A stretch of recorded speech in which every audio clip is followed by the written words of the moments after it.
Trilhas da Democracia de hoje dá continuidade à discussão iniciada na semana passada sobre o movimento estudantil nos anos 1970, recebendo uma das grandes lideranças do Diretório Central dos Estudantes Livre da Universidade de São Paulo, Alexandre Vanuc Leme, a socióloga, integrante do Conselho Curador da Fundação Perseu Abramo, ex-diretora do escritório da OIT no Brasil, ex-diretora de Desenvolvimento Social da CEPAL, Laís Abramo. Laís, seja muito bem-vinda ao Trilhas da Democracia, esse espaço de discussão e defesa da democracia e dos direitos humanos. Seja muito bem-vinda, Laís. Muito obrigada, Marco, e a todas as pessoas que estão nos assistindo. Laís, na semana passada, nós entrevistamos Maria do Rosário Caetano, Michel Zaidan Filho, que trataram do movimento estudantil na UNB, na Universidade de Brasília, nesse biênio de 1976-1977. E eu gostaria de te pedir que fizesse duas comparações, né? Duas analogias, sabendo da dificuldade do trabalho de comparar, né? Em primeiro lugar, eu repito uma pergunta que eu fiz no programa passado, que é sobre as diferenças existentes entre o movimento estudantil na década de 1960 e na década de 1970. E, em segundo lugar, quais as continuidades e rupturas, quais as analogias existentes, mas quais as diferenças existentes entre esse pujante movimento estudantil que se reorganiza na Universidade de São Paulo, mas também na Pontifícia Universidade Católica de São Paulo e na Universidade de Brasília. Por favor, Laís. Bom, realmente uma dupla pergunta bastante complexa. Eu vou começar pela primeira. Eu acho que nós, né, o meu grupo, que participou ativamente da reorganização do movimento estudantil nos anos 70, eu entrei na USP em 72, saí em 78, nós nos autodenominamos a geração 77, né? E a gente sempre faz essa comparação, sempre fez, né? E refletiu muito sobre isso na época, sobre exatamente as diferenças com a geração 68, que era a geração que nos antecedia.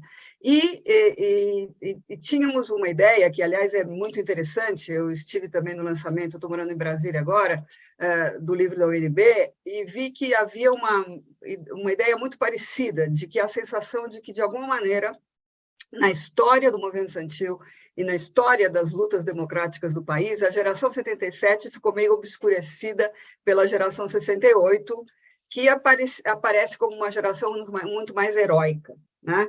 Eu acho que a grande diferença é que a geração 68, é dos anos 60, mas estamos pegando aqui depois da ditadura, né, que era a nossa referência principal, com grandes líderes como José Dirceu, Luiz Travassos, Vladimir Palmeira e muitos outros. Ela foi a geração, quer dizer, o movimento estudantil de 68, ele é, de alguma maneira, o último movimento de massas, já dentro da ditadura, né, que havia sido instaurada em 64, mas antes do grande endurecimento da ditadura provocado pelo ato institucional número 5. Então, foi uma geração muito importante que colocou a questão da luta contra a ditadura nas ruas, pela reforma universitária, mas que, infelizmente, foi, digamos, derrotada naquela conjuntura pelo acirramento da repressão à ditadura, né? Eu e a minha geração, né, a gente entra na USP no movimento que a gente chamava do fundo do poço, o momento 72, da repressão mais dura, onde você tinha tido os professores que tinham sido lutados junto com os estudantes pela reforma universitária de 68, tinham sido aposentados, né, da USP, como Fernando Henrique Cardoso, Ottaviani, Florestan Fernandes, ou seja, tinham sido expulsos da universidade, na verdade, esse eufemismo da aposentadoria era o que era utilizado, e não podiam entrar no campus. Nós tentamos, nos anos seguintes, muitas vezes, convidá-los para fazerem palestras, inauguração de Semana do Calouro, Semana do Sociólogo, etc., mas eles não podiam entrar na USP. Então, o nosso papel foi reconstruir todas as entidades estudantis fechadas, né? Desde a UNE, evidentemente, também a grande derrota foi a prisão dos estudantes do Congresso de Biúna, no final de 68, muitos dos quais só saíram do Brasil trocados pelos embaixadores da época, né, o que aconteceu. Outros passaram anos na cadeia, outros foram assassinados, etc. Então, a nossa missão era reconstruir esse movimento. As entidades as únicas entidades que permaneciam existentes na USP eram os centros acadêmicos. E essa foi uma diferença entre a USP e outras universidades, nas quais, inclusive, os centros acadêmicos foram fechados e foram criados diretórios acadêmicos controlados pelas autoridades universitárias. Então, nós tínhamos, e aqui estou falando muito pelo grupo com o qual eu mais me identifico, né? Bom, a gente foi refazendo, né, a tendência que ganhou as duas primeiras eleições para o DCE livre da USP, reconstruído em 76, nós tínhamos uma visão muito clara que a nossa missão era reconstruir o movimento estudantil que estava realmente muito destruído. A geração de 68 era uma referência muito importante para a gente, né? A gente sentia como os nossos irmãos mais velhos, que tinham sido um enorme exemplo de luta para os estudantes e para toda a sociedade. Mas, ao mesmo tempo, nós sentíamos que nós tínhamos que reconstruir o movimento em outras bases, em parte por causa das condições da época, né, que dificultavam muito manifestações e expressões mais amplas, mas também porque nós queríamos reconstituir um movimento que fosse, digamos, mais enraizado nas bases, não do que o de 68 não fosse, não é isso, mas nós tínhamos, por exemplo, coisas como não definíamos presidentes nas chapas que concorriam aos centros acadêmicos, nem depois no DCE, não havia presidente, havia um diretório colegiado, né? Isso é um dos exemplos pelos quais... E isso era uma forma, evidentemente, de nos defender da repressão, de não ter uma cabeça, duas cabeças, mas também era uma crença no movimento mais coletivo. Então, eu acho que essa é uma diferença importante, e aí, isso é pela história, não é nem o nosso mérito, né? Mas nós fomos a geração que partimos do fundo do poço e fomos conquistando progressivamente espaços, né? A primeira grande manifestação, que eu vivenciei, a primeira foi em 72, que foi a luta contra o plebiscito contra o ensino pago, né? Que era o ministro da Educação, era o coronel Jarbas Passarinho, que queria instituir o ensino pago, dizendo que a USP era um antro de uma aliança entre ricos e comunistas, queria instituir o ensino pago, e o Conselho de Centros Acadêmicos, na época, organizou esse plebiscito, em que 95% das pessoas que se manifestaram contra o ensino pago. E o segundo momento foi a missa do Alexandre, né? A reação que houve fortíssima dos estudantes da USP contra o assassinato do nosso querido colega Alexandre Van Quileme, que era um estudante de geologia, um brilhante, super integrado. Naquele momento se sucediam assassinatos políticos, apesar da censura à imprensa, nós víamos todo momento nos noticiários dizendo perigoso terrorista baleado num tiroteio, ou que tentava fugir, ou, no caso do Alexandre, disseram que ele foi atropelado por um caminhão quando ele tentava fugir. Nós sabíamos que era mentira, e isso era extremamente opressivo, porque era a sensação de que era a repressão destruindo as organizações de esquerda que haviam optado pela luta armada naquele momento, mas o Alexandre era uma pessoa que estava na USP, era conhecido, então, nesse momento, foi um momento de muita disjuntiva, no qual a gente não sabia o que fazer, quando recebeu a notícia do assassinato do Alexandre, a confirmação, né, do assassinato, mas aí houve um movimento muito espontâneo, em parte, também muito, muito impulsionado por nós, que decretou luta oficial na universidade, e o ato de enorme coragem do Dom Paulo Evaristo Arnes de celebrar a missa na Catedral da Sé, um dia antes do 9º aniversário do golpe de 64. Né? E daí a gente foi avançando.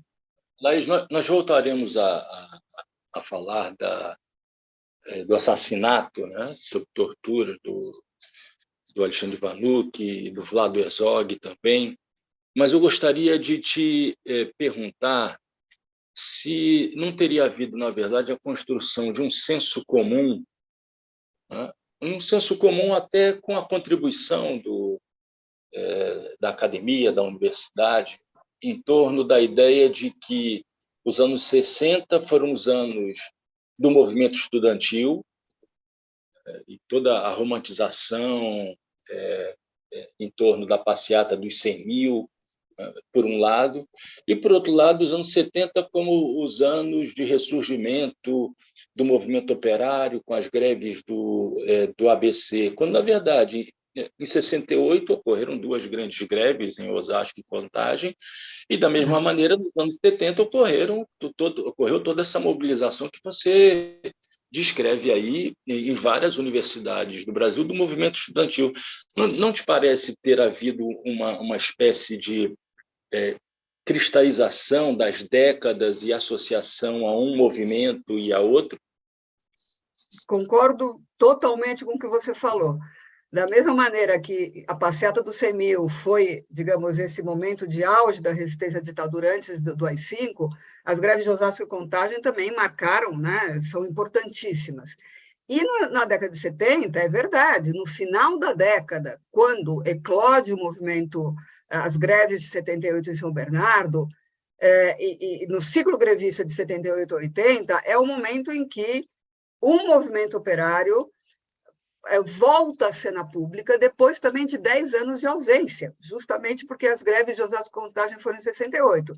Mas não dá para entender, inclusive, esse ressurgimento do movimento operário sem entender também o processo de reorganização do que a gente chamava na época dos outros setores da sociedade, nos quais o movimento estudantil, não apenas porque havia o movimento dos artistas, o movimento dos profissionais de diversas áreas, mas o movimento estudantil teve um papel importantíssimo, e é o primeiro movimento que sai às ruas, justamente no dia 5 de maio de 1977, né, as ruas do centro da cidade, recuperando o espaço de manifestação política durante tantos anos absolutamente cerceado. Então, eu acho que é uma visão, concordo com você, uma categorização reducionista. A gente tem que entender a dinâmica dos movimentos sociais e a sua inter-relação. Inclusive, bom, eu fiz a minha tese de mestrado justamente sobre a eclosão das greves de 72 em São Bernardo, e nas entrevistas que eu fiz, na pesquisa que eu fiz, os operários, que foram os protagonistas daquele movimento,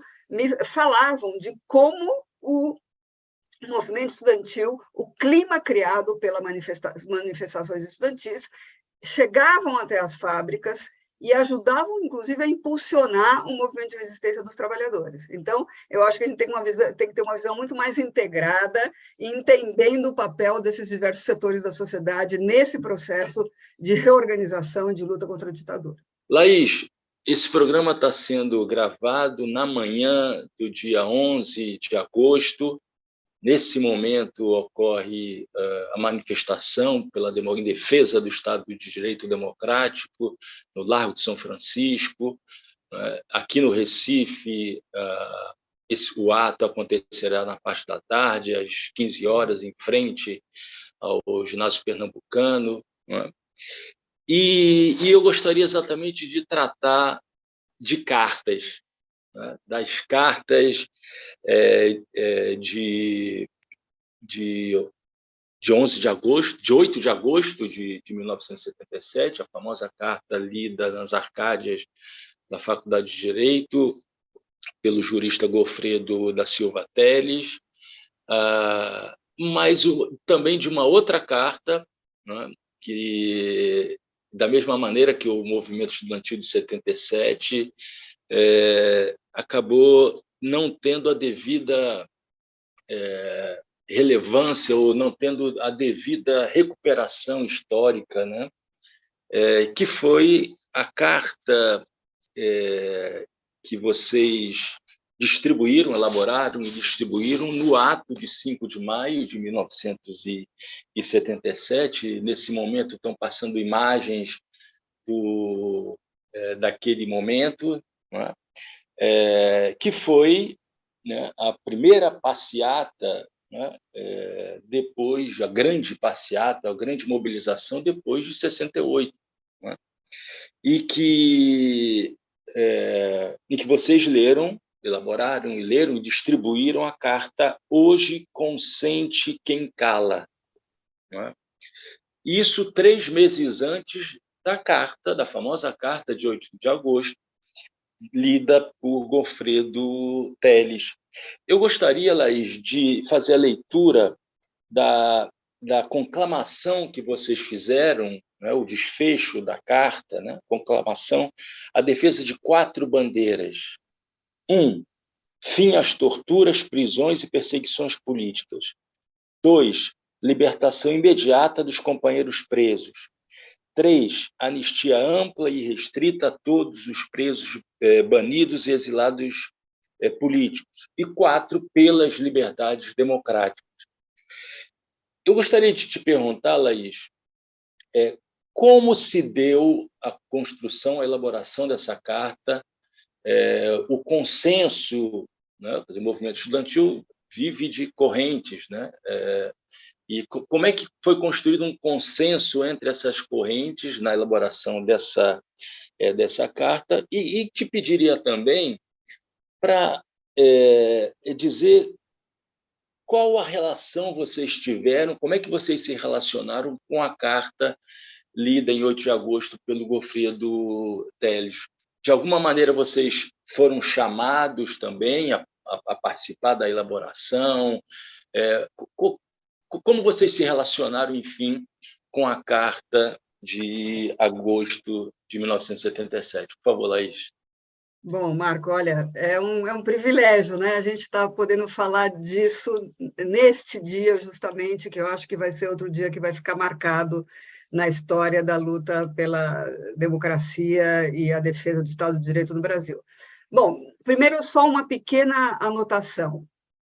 A manifestação no Largo São Francisco, ela foi a primeira vez que os estudantes retomaram as ruas como espaço de manifestação pública no centro da cidade. Mas teve uma importância central. Mas tinha havido um antecedente, uns meses antes, quando a gente queria fazer uma manifestação na frente da Secretaria do MEC, no Largo do Aroche, e o coronel Erasmo Dias, que era o secretário da Segurança Pública do Estado de São Paulo, fechou todas as saídas viárias do campus. Era impossível sair do campus da USP.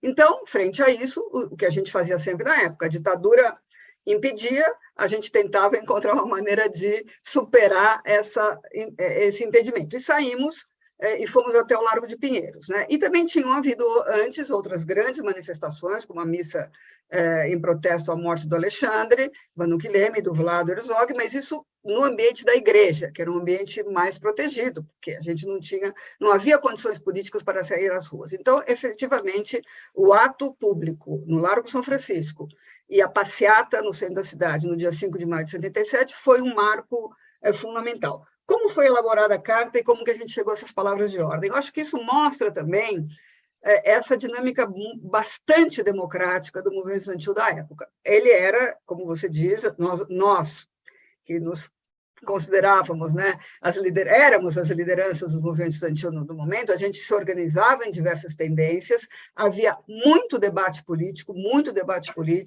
nas assembleias, nas reuniões abertas, nas reuniões dos centros acadêmicos, nas eleições, diversas formas que as pessoas entendiam de como a gente devia lutar contra a ditadura, que era um tema central das nossas lutas, mas também pelo ensino público gratuito para todos, pela função social da universidade, pelas melhores condições de ensino, que eram um pouco as nossas bandeiras da época. Havia visões diferentes, mas havia um objetivo comum, né, que era a reorganização do movimento estudantil, a reconquista, a reconstrução das nossas entidades livres e a luta contra a ditadura. Então, isso nos unificava. Isso é muito interessante, porque, inclusive, criou um ambiente de muita fraternidade entre as lideranças, que persiste até hoje, né? Isso é muito, muito, muito legal, muito bonito. Para chegar a essas palavras de ordem, e se você vê um pouquinho antes da conclamação, né, das palavras de ordem, se diz que nós estávamos unificados sobre essas únicas bandeiras, porque houve, por exemplo, uma discussão havia eu era da Refazendo, que era a diretoria do DCE Livre da USP, mas haviam outras tendências no movimento estudantil que queriam que a palavra de ordem fosse abaixo a ditadura, e não pelas liberdades democráticas. E nós discutimos muito, né? E nós, que éramos a diretoria do DCE, achávamos, a gente era totalmente a favor de abaixo a ditadura, mas achava que não havia condições políticas para isso. Então, aí houve essa unificação em torno das liberdades democráticas, que, no fundo, era basicamente a mesma coisa, né? A carta foi elaborada por dois queridos colegas, assim, houve muita discussão, mas foram dois que deram redação final, que é o Luizito, da ECA, eu não me lembro do sobrenome dele, e a Beatriz, a Beate Birissá, né? E virou realmente digamos, uma bandeira que nos identificava muito. E aí, ontem eu li, né? Reli a Hoje Consciente Quem Cala, reli a carta do Goffredo e também a carta que hoje se divulga, né, que já tem quase, não sei se já chegamos a 1 milhão de assinaturas. E existe uma coisa... Passou de 900 mil assinaturas. Isso que eu vi hoje de manhã. Então, tem uma coisa comum, por exemplo, a carta, Hoje Consciente Quem Cala, se a gente for pegar as ideias centrais, ela começa dizendo basta de prisões, basta de tortura, basta de mortes, como as do Vladimir Herzog, do Alexandre, do Manuel Feofilho, um operário, não queremos mais aleijados heróis como Manuel da Conceição, né?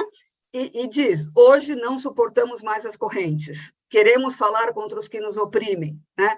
Então, é um basta justamente a essa constante violação dos direitos humanos e constante violação à liberdade de organização e expressão que caracteriza a ditadura, né? E essa ideia do basta... Mas também, Laís, um basta à caristia, um basta ao rosto salarial, ou seja, essa dimensão que a gente poderia chamar hoje dos direitos sociais e trabalhistas, ela está presente na carta. Exatamente, está presente na carta, e ela deslegitima a versão da ditadura de que os estudantes e operários que tinham sido presos 4 dias antes do 1º de maio eram terroristas, subversivos, né? Tem uma questão de deslegitimar o discurso da ditadura, que também era nosso embate permanente. Essa é a mesma ideia, basicamente, em outros termos, da carta do 11 de agosto, do Goffredo da Silva Teles, que é um basta, que é a defesa do Estado de Direito. A gente fala em liberdades democráticas, lá na carta fala Estado de Direito, e eu entendo que a carta que hoje está sendo divulgada tem o mesmo sentido. Primeiro fala Estado de Direito sempre, né, dialogando com a Carta de 77, e também é um basta, né? Então, eu acho que tudo isso mostra... A diferença, Laís, que na carta do Goffredo se dizia Estado de Direito já, e agora Estado de Direito sempre. Exato. E tem uma outra grande diferença. A do Goffredo era a carta aos brasileiros, e a de hoje é a carta às brasileiras e brasileiros. Eu acho que isso não é um simples recurso de linguagem. Isso mostra a importância da agenda de gênero, né, dos movimentos feministas que se desenvolveram ao longo do tempo. Agora, eu acho que tem um outro elemento que eu queria destacar de 77, é que, como a gente caracterizou, aquela foi um momento de uma inflexão, né, de uma inflexão provocada também, um momento de um acirramento da crise de legitimidade da ditadura militar, que tinha tido o seu ápice no pacote de abril, que foi o fechamento do Congresso em abril de 77, né, para garantir a maioria no colégio eleitoral, que terminou por eleger o Figueiredo, né, por manter a sucessão dos ditadores que eram eleitos no Congresso Nacional. Então, eu acho que isso, e aonde se confluem justamente todo esse processo de pequenas lutas, né, que foram gerados ao longo da década. Por isso, 77 não é um raio num dia de céu azul. Ele é um momento de inflexão, é um momento em que o movimento dá um enorme salto de qualidade, assim como as greves de 78 em São Bernardo, mas que é produto também de um trabalho constante de resistência, de organização, durante muitos anos, né? Só que, nesse momento, o movimento surpreendeu a própria liderança. Nós ficamos surpresos com a adesão ao movimento naquele momento, porque justamente é o salto de qualidade, né? A gente falava o lento acúmulo, que é um momento, dá um salto de qualidade. É o que aconteceu em 77, eu acho que aconteceu em 78 com o movimento operário e sindical, espero que seja o que aconteça hoje também, né? Porque, evidentemente, não é hoje que começa a resistência a toda enfim, a toda a situação que estamos vivendo hoje, que acho que a gente ainda vai falar mais um pouco.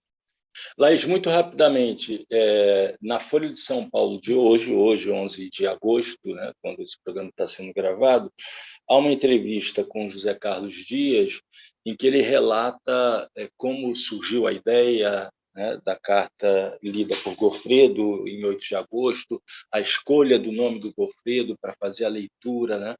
Eu só gostaria que você dissesse, houve algum tipo de interlocução entre os redatores da carta, a organização do dia 8 de agosto de 77 e o movimento estudantil, o DCE Livre?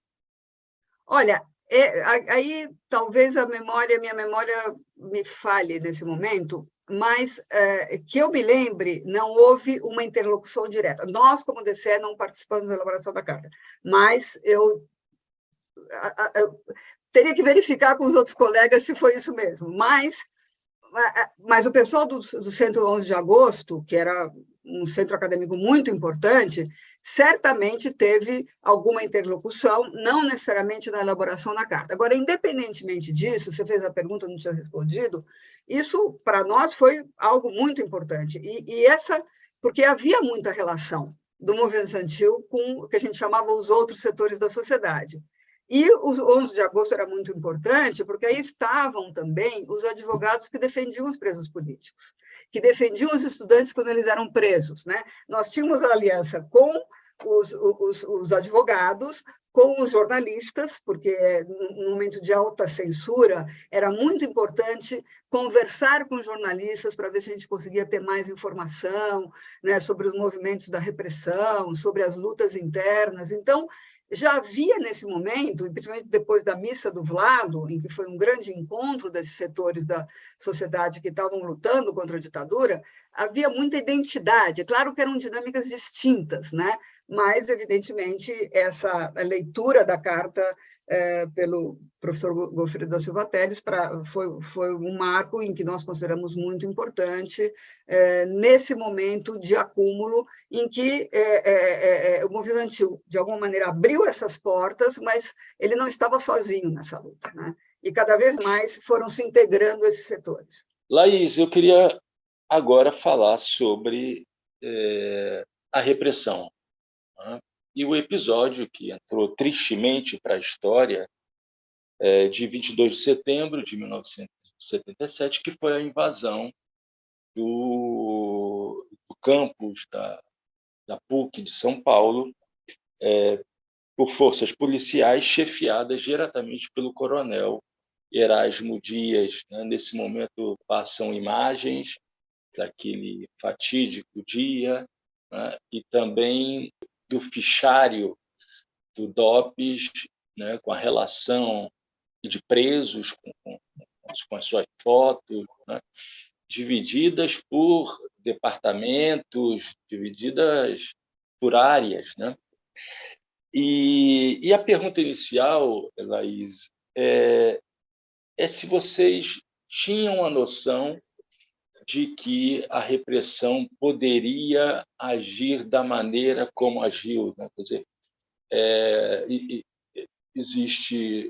existem matérias, né, de jornal do dia seguinte falando de 1.000 pessoas presas. Eu cheguei a ver uma outra com 2.000 pessoas presas. Né? Mas, de toda forma, foi uma quantidade impressionante, né, de prisões ocorridas naquele momento.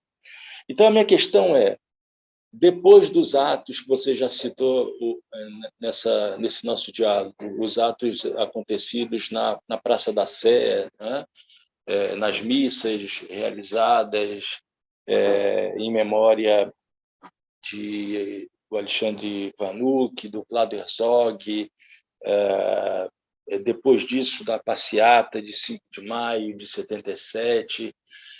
Vocês tinham essa dimensão de que a ditadura poderia agir daquela maneira, de uma maneira tão repressiva como agiu no dia 22 de setembro. 22 de setembro de 77 foi o equivalente do Congresso de Biúna para vocês? Que boa pergunta, que boa comparação. Olha, eu diria sim e não. A ideia de se a gente tinha ou não tinha ideia do nível da repressão daquele dia. E eu acho que, além desse número absurdo de prisões, né, por exemplo, desse fichário do DOPS, só das Ciências Sociais da USP, que era onde eu estudava, tem, acho que mais de 150 estudantes que foram presos, e a gente vê as fotos, a gente tinha entre 18 e 23 anos, éramos saindo da adolescência, na verdade, né, na plena juventude, mas enfim. Desculpa, eram subversivos a foto a página que eu selecionei, né? Eram subversivos muito angelicais, né? Perigosos terroristas subversivos, enfim. Mas, além disso, teve o episódio das meninas queimadas. Por quê? Porque o coronel Erasmo Dias não apenas entrou com toda a violência possível, como jogando umas bombas que queimaram de maneira dramática algumas colegas que ficaram... Bom, se dizia na época que eram bombas de fósforo que tinham um componente parecido com o napalm, que era usado na Guerra do Vietnã. Né? Isso também tem várias reportagens mostrando, inclusive, as queimaduras das meninas, um negócio horroroso. Então, por que eu disse sim e não? Porque a minha geração, eu falei, eu entrei em 72, saí em 78. Mas, por exemplo, a minha irmã, 4 anos mais nova do que eu, tinha entrado na universidade em 77 e ela foi presa. É uma das que tem a foto dela lá. Bastante angelical, como você diz, né? Eu não fui presa porque, já vou contar por quê, nesse dia. Mas, enfim, sim e não, porque essa minha geração conviveu com a repressão o tempo inteiro. Né? O tempo inteiro, a gente dizia, brincava, né, na época, que como que a gente passava rapidamente da luta contra o bebedouro, que não tinha água, que não funcionava no corredor dos barracos das redes sociais, para a denúncia da ditadura. Porque as coisas estavam muito relacionadas. Exatamente porque eram tão estreitos os espaços pelos quais a gente podia se mover, qualquer coisa, reivindicando melhoria da qualidade de ensino, querendo passar um filme num cineclube, convidar o Florestan Fernandes para fazer uma palestra na universidade, né? Qualquer coisa a gente se defrontava com a repressão. Então, o movimento, nesse sentido, era muito politizado. Era muito politizado porque a relação entre a gente chamava das questões específicas dos estudantes, melhoria da qualidade de ensino, se confrontava muito rapidamente com a luta contra a ditadura. No caso da USP, teve... bom, no ano anterior ao que eu entrei, colegas foram presos dentro da sala de aula. A UBAN, Polícia Política da época, entrou na sala de aula, um estudante fazendo uma prova foi preso. Né? Teve a missa do Alexandre. Em 74, a gente criou o Comitê de Defesa dos Presos Políticos, porque foi também um momento em que mais de 40 estudantes da USP foram presos, e a gente tentava, por todas as maneiras, denunciar, romper a censura. Depois teve a missa do Vlado, outro assassinato brutal, né? Em 77, o que aconteceu é que nós estávamos tentando fazer o terceiro Encontro Nacional dos Estudantes, cujo objetivo era reconstruir a UNE. Criar uma comissão para a UNE para chamar eleições para a UNE, que finalmente foram realizadas em 79. E aí, houve várias tentativas, uma delas também, com muita repressão, foi feita em junho de 77, em Belo Horizonte, em que estudantes de todo o Brasil foram para Belo Horizonte, foram parados nas estradas, presos. A liderança estudantil se reuniu na Faculdade de Medicina da UFMG, foram todos presos. A polícia nas ruas de Belo Horizonte, prendendo todo mundo. Também foi um momento muito repressivo. E não conseguimos realizar. E aí depois, a tentativa era realizar em São Paulo, em setembro, e o coronel Erasmo Dias dizia que ele jurava que os estudantes não conseguiriam fazer o Encontro Nacional dos Estudantes. Então, foram várias tentativas. Tentamos um dia na Faculdade de Medicina, da USP, lá da doutora Arnaldo, ela foi cercada pela polícia, vários estudantes presos, até que, no dia 22, conseguimos realizar o terceiro Encontro Nacional dos Estudantes na PUC de São Paulo, usando um artifício, né? Eu estava aí nesse momento, enquanto se realizava uma assembleia no Salão Beta, no primeiro andar da PUC, os representantes dos DCEs de todo o Brasil se reuniram numa sala de aula. Um dos nossos colegas do Rio Grande do Sul, a gente estava sentado como alunos e o colega como professor, fingindo que era professor. E rapidamente, né, nesse momento, a gente sabia que o fundamental era a gente criar a Comissão ProUni de maneira democrática, e rapidamente nós realizamos o terceiro Encontro Nacional dos Estudantes com esse objetivo explícito. E a partir daí, isso, a faculdade cheia de, que a gente chamava de tiras, né, policiais disfarçados, e rapidamente aí saímos, levando, eu particularmente levei colegas de 3 DCEs, de Minas, Rio Grande do Sul e Rio, tiramos do recinto, porque e embaixo, na reunião aberta do Salão Beta, foi anunciado por um colega que o terceiro encontro tinha sido realizado. Nesse momento, o Erasmo ficou fora de si, né? E aí houve essa convocação do ato público para comunicar aos estudantes que o terceiro ano tinha sido realizado, que a Comissão ProUni tinha sido criada, e quando estavam os estudantes reunidos na PUC, veio a repressão violentíssima. Então, realmente, aí foi inesperado o grau de violência da repressão, mas a convivência com a repressão era permanente na nossa atuação. Por que não é o Congresso da UNE, de Biúna? Ou seja, é no sentido da magnitude da repressão, mas não é porque o Congresso, no Congresso de Biúna, as pessoas ficaram presas por muito mais tempo. Muitas delas só saíram da cadeia ou com anistia ou sendo trocadas pelos embaixadores no começo dos anos 70.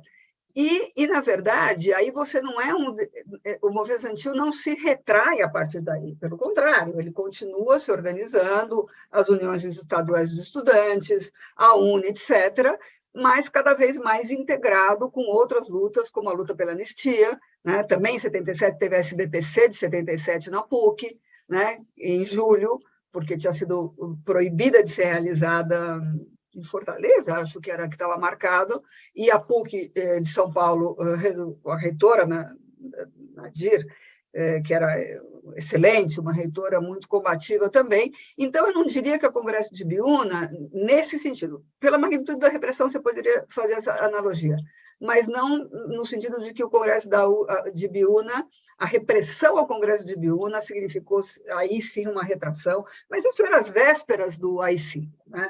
Era o momento de maior endurecimento da ditadura. Em 77, nós estávamos avançando no sentido da redemocratização. Então, acho que essa é uma grande diferença. Laís, há pouco tempo eu tive a oportunidade de ler um artigo teu sobre o teu encontro com Onestino Guimarães. Você não sabia quem era, você desconfiava, e depois você teve certeza de que você havia encontrado o Onestino no Rio de Janeiro, se não me engano, no Monumento aos Pracinhas, né, no Aterro do Flamengo. Né? Exatamente. E é um texto belíssimo. Né? Para a gente finalizar esse bloco, e antes de, no último bloco, fazer uma discussão sobre a atualidade, né? Eu gostaria que tu socializasse, né, com quem não teve a oportunidade de ler esse teu texto, né, como foi esse teu encontro com Onestino Guimarães. Olha, que linda lembrança, me emociona de lembrar isso. Isso foi em 73, acho que em setembro de 73, eu tinha 19 anos, e tinha ido para o Rio de férias com meu namorado da época, eu tinha 19, ele tinha 23, éramos muito jovens, né? E eu sabia do Ernestina Guimarães, da existência dele, né? O último presidente da UNE, uma liderança importantíssima do movimento estudantil da UNB, era militante da AP, da Ação Popular, estava na clandestinidade, e uns meses antes tinha sido divulgado tudo clandestinamente, evidentemente, se passava de mão em mão. Se a gente fosse pego com um documento desse, a gente ia ser preso imediatamente, mas era um mandato de segurança popular dele. É um texto incrível, porque ele dizia: eu estou sendo ameaçado de morte sistematicamente, e tentava justamente conclamar algum tipo de defesa, né? As forças vivas da sociedade brasileira naquele momento chamavam mandato de segurança popular. Então, eu tinha lido, tinha alguns colegas nossos tinha um conhecido de 68, né? Colegas mais velhos, e, nesse dia, nessa noite, eu estava com meu namorado e ele disse: vou me encontrar com uma pessoa. Né? Eram esses encontros, os pontos que se chamava na época, encontros clandestinos.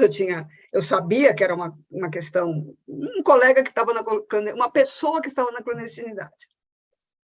Nós encontramos e começamos a andar pelas ruas do Rio de Janeiro, e chegamos até o aterro do Flamengo e nos sentamos, era uma noite linda, conversando, mas a conversa foi muito pouco política, foi uma conversa mais pessoal, em que ele falava que ele tinha uma filha pequena, que fazia tempo que ele não via, que ele não podia ver, porque ele estava na clandestinidade, e eu fiquei com uma impressão muito agradável dele, de uma pessoa, eu sabia, claro, uma pessoa clandestina, não sabia qual era o nome dele, mas eu fiquei com a pulga atrás da orelha, que podia ser Ernestina Guimarães, né?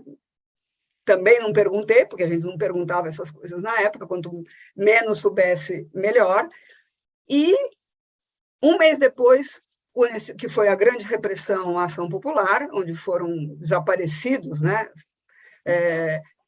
O Mata Machado, o Paulo Wright, irmão do reverendo James Wright, que participou do culto ecumênico pelo Vladimir Herzog 2 anos depois, e o Ernestina desapareceu. É um dos desaparecidos políticos que até hoje o Estado brasileiro não prestou contas do que aconteceu com eles. E aí, depois disso, e como termina esse texto, né, eu ouvindo a música do Gil, No Woman No Cry, Não Chore Mais, né, que ele faz a versão da música do Bob Marley, ele fala: sentados no aterro sob o sol, não era sob o sol, era de noite, observando estrelas, disfarçados, rondando, amigos presos, amigos sumidos. Então, toda vez que eu ouço essa música, que eu adoro, eu me lembro dessa noite. Parece que ele está falando daquilo. Amigos presos, amigos sumidos, para nunca mais. Recordações, retratos do mal em si, melhor deixar para trás. Só que aí a minha única observação é a letra, porque não é melhor deixar para trás. A gente não pode esquecer, né? Para que não se esqueça, para que nunca mais aconteça. Então, essa é a história desse encontro com o Ernestina Guimarães, e depois de muito tempo eu confirmei que era realmente o Ernestina Guimarães. Então, essa é uma lembrança daqueles tempos, é isso, a gente vivia com a sombra da ditadura. Eu nunca fui presa por uma série de circunstâncias, eu não estava no ato da PUC naquela noite, porque eu estava cuidando dos delegados de outros estados. Eu não fui presa na medicina, porque na nossa divisão de trabalho eu tinha sido destinada a fazer outras coisas. Mas a sensação de que em algum momento, a gente ia ser preso era permanente para essa juventude. E aí, voltando aos nossos grandes músicos, a música do Chico, Chame o Ladrão, né? A polícia não era vista como proteção, era vista como uma ameaça, né? Porque era a polícia repressiva da ditadura, que, aliás, continua até hoje, né? Nos bairros populares, periféricos, para a juventude negra popular, a polícia, uma grande parte da polícia nunca deixou de ser isso, né?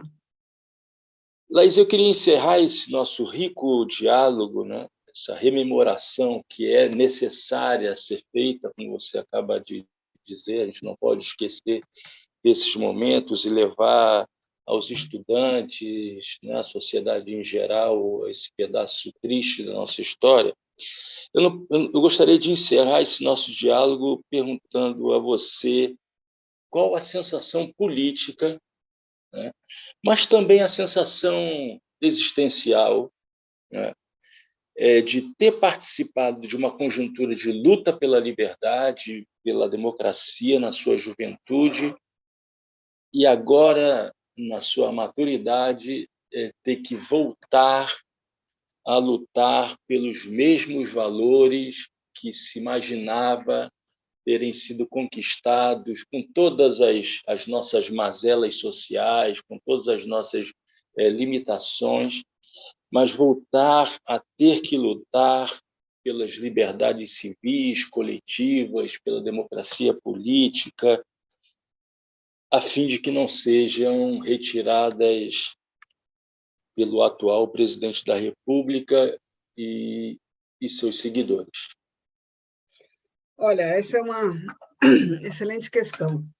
Acho que eu vou começar aqui citando uma outra colega nossa da época, grande liderança estudantil, Vera Paiva, filha do deputado Rubens Paiva, desaparecido político até hoje, né? Que ela diz: a democracia e os direitos humanos é um tema pelo qual nós temos que lutar e reafirmar cada dia, a cada geração. Eu acho que isso é muito verdade, porque exatamente a minha geração, a gente fez esse caminho, né? Do fundo do poço até a recuperação da democracia,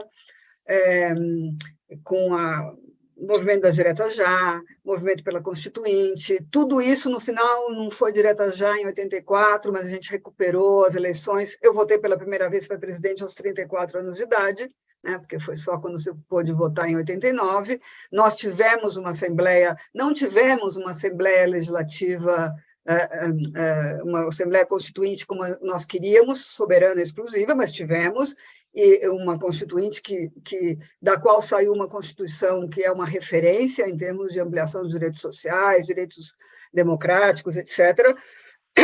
Não tivemos anistia ampla, geral e restrita com punição aos torturadores, mas tivemos uma anistia restrita que permitiu que voltassem ao país os exilados, que saíssem da prisão os presos políticos. E, na verdade, a gente, apesar de saber que ainda havia muito que conquistar, que caminhar, e que justamente vincular a luta pela democracia com a luta contra as profundas desigualdades estruturais que caracterizam a sociedade brasileira, né, a gente podia dizer, bom, não chegamos lá, mas estamos avançando nessa direção. Então, essa é a minha sensação pessoal e a sensação dos meus amigos da minha geração de que a gente estava continuando esse caminho. E nós não imaginávamos que fôssemos viver esse retrocesso terrível que estamos vivendo, né? Um retrocesso em que realmente você destrói espaços democráticos, em que você introduz elementos em que um setor da sociedade pede a volta da ditadura, em que se ameaçam as eleições, como ocorre hoje concretamente, em que tem que se criar uma carta aberta assinada por quase 1 milhão de pessoas, pedindo respeito às urnas eletrônicas, o respeito ao processo eleitoral. Nós não imaginávamos esse retrocesso e como o retrocesso foi rápido, porque a gente demora muito tempo para construir instituições democráticas, mas elas podem ser destruídas muito rapidamente, ou as políticas públicas, né? As políticas públicas de inclusão social que foram desenvolvidas, principalmente nos governos Lula e Dilma, e que fizeram com que o Brasil saísse do mapa da fome, eliminassem a pobreza, a extrema pobreza, etc., como isso pode ser destruído tão rapidamente. Então, eu acho que a lição que nos fica, a sensação ela é muito ruim, nesse sentido de que não esperávamos esse retrocesso, mas, ao mesmo tempo, é um aprendizado também de que a gente não pode esmorecer na luta, que a gente tem que continuar lutando aonde a gente estiver para que a democracia, os direitos humanos, a igualdade se afirmem a cada momento. E eu acho que uma lição, e com isso também eu termino aqui, uma lição que ficou da nossa geração é que esse aprendizado de luta, de resistência, de discussão democrática, de trabalho coletivo, é algo que eu sinto isso em mim e nos meus companheiros e companheiras da época, a gente levou esse aprendizado para onde a gente foi, para a construção das nossas carreiras profissionais, muita gente trabalhando com políticas públicas, muita gente se dedicando à organização sindical, à militância política partidária, mas eu acho que essa escola do movimento estudantil, nesses tempos tão duros, de resistência, mas também de avanços, é algo que não tem preço, né? É algo que nos formou como profissionais, como cidadãos. Nós éramos bons alunos, nós fazíamos muita política estudantil, mas estudávamos e tínhamos compromisso com as nossas profissões, né? E eu acho que isso a gente é o que marcou a nossa trajetória até hoje. Então, eu acho que assim, o que eu acho que o que fica é isso. Temos que continuar lutando sempre pelas coisas que a gente acredita, pensando num Brasil democrático, igualitário, que a gente tem que reafirmar e recuperar. Laís Abramo, socióloga, integrante do Conselho Curador da Fundação Perseu Abramo, ex-diretora da OIT no Brasil, ex-diretora de Desenvolvimento Social na CEPAL e, principalmente, liderança do movimento estudantil de 1977 na Universidade de São Paulo. Laís, foi um enorme prazer dialogar contigo nesse 11 de agosto e o Trilhas da Democracia volta na próxima semana, sempre debatendo e defendendo a democracia e os direitos humanos. Até lá.